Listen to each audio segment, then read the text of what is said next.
Hello everyone, welcome back to my channel. I am Renu और आज हम बच्चों यहाँ पर डिस्कस करने वाले हैं structure of nucleus, structure and function of nucleus.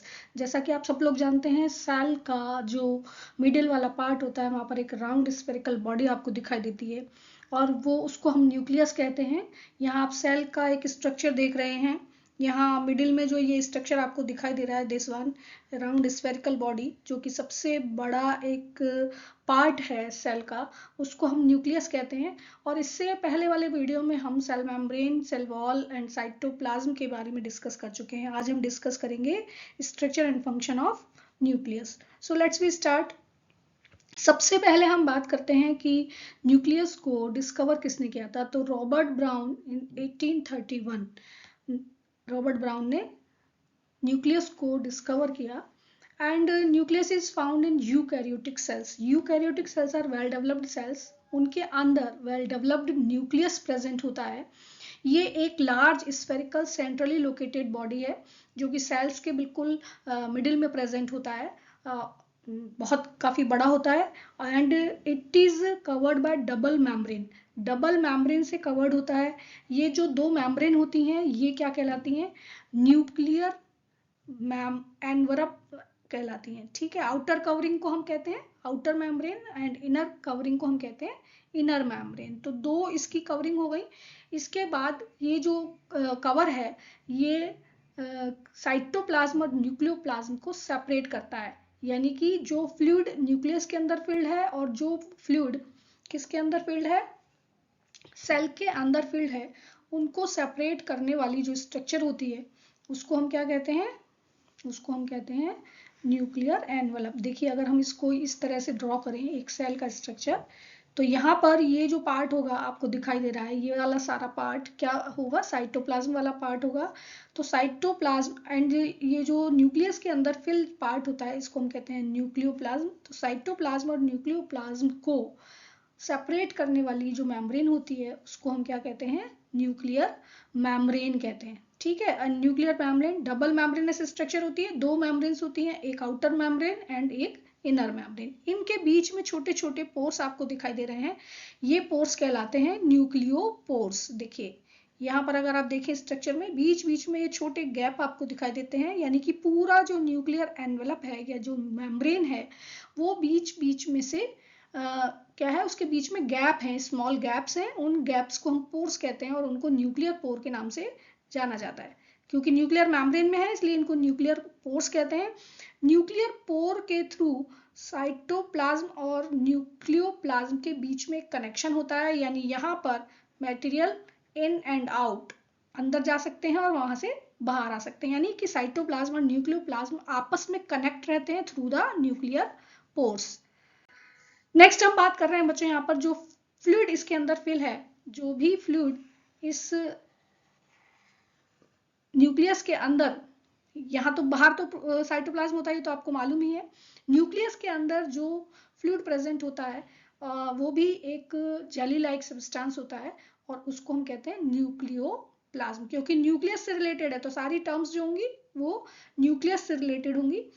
तो जो एनवलप है या बाहर आउटर कवरिंग है उसको हम न्यूक्लियर एनवलप कहते हैं। उसके बाद उसके अंदर जो फ्लूइड होता है उसको हम न्यूक्लियोप्लाज्म कहते हैं। जो कवरिंग है उसके बीच में जो होल होते हैं उनको हम न्यूक्लियर पोर्स कहते हैं।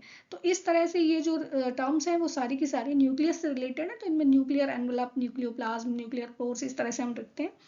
यहाँ पर आप देख रहे हैं सेंट्रली लोकेटेड, यानी कि न्यूक्लियस के भी अंदर एक और छोटी बॉडी होती है, राउंड स्फेरिकल शेप्ड बॉडी, उसको हम कहते हैं न्यूक्लियोलस। न्यूक्लियोलस एक ऐसी स्ट्रक्चर है जो कि राइबोसोम फॉर्मेशन में हेल्प करती है। राइबोसोम्स का फॉर्मेशन यहीं पर होता है and ribosomes are related to synthesis of protein. तो ये एक्चुअल में प्रोटीन सिंथेसिस में भी हेल्प करता है।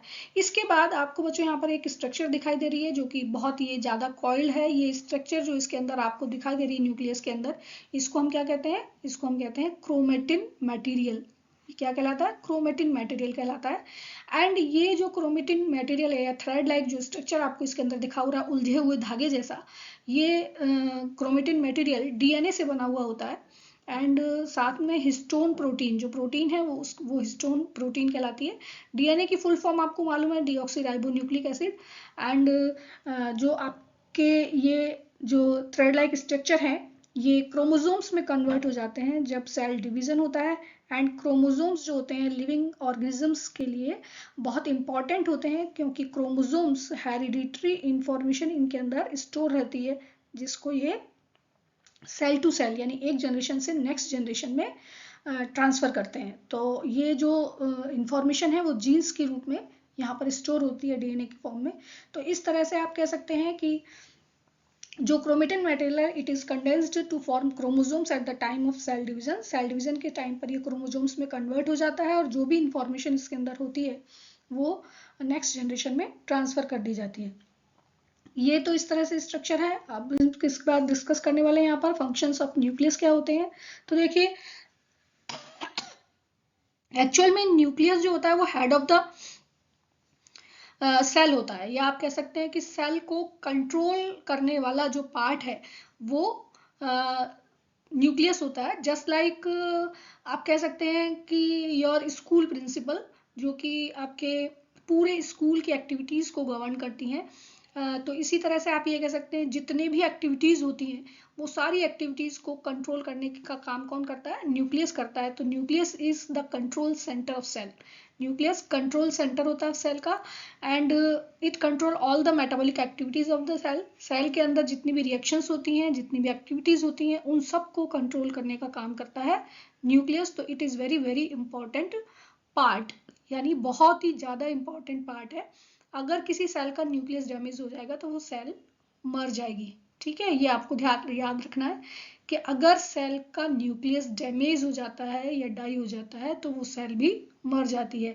Take part in formation of ribosomes and protein synthesis, जैसा कि हमने डिस्कस किया कि जो न्यूक्लियस है उसके अंदर एक और सेंट्रली लोकेटेड बॉडी होती है जिसको हम न्यूक्लियोलस कहते हैं। वो राइबोसोम्स के सिंथेसिस में हेल्प करती है and ribosomes are responsible for protein synthesis. Ribosomes protein synthesis का काम करते हैं। तो आप ये कह सकते हैं कि न्यूक्लियस प्रोटीन सिंथेसिस और राइबोसोम्स के फॉर्मेशन में हेल्प करता है। It also helps in cell division, cell division में हेल्प करता है। साथ में जब सेल डिवीजन होता है तो एक सेल से दूसरे सेल में जो इंफॉर्मेशन हेरिडिटरी कैरेक्टर्स या हेरिडिटरी इंफॉर्मेशन जो होती हैं वो एक जनरेशन से दूसरे जनरेशन में ट्रांसफर होती हैं और उस ट्रांसफर में न्यूक्लियस का एक बहुत इंपॉर्टेंट रोल प्ले होता है, क्योंकि न्यूक्लियस के अंदर जो डीएनए मटेरियल है वो किसकी फॉर्म में प्रेजेंट होता है, क्रोमेटिन मटेरियल। जैसा कि अभी आपने देखा क्रोमेटिन मटेरियल उलझे हुए धागे की तरह यहाँ पर प्रेजेंट होता है इसके अंदर।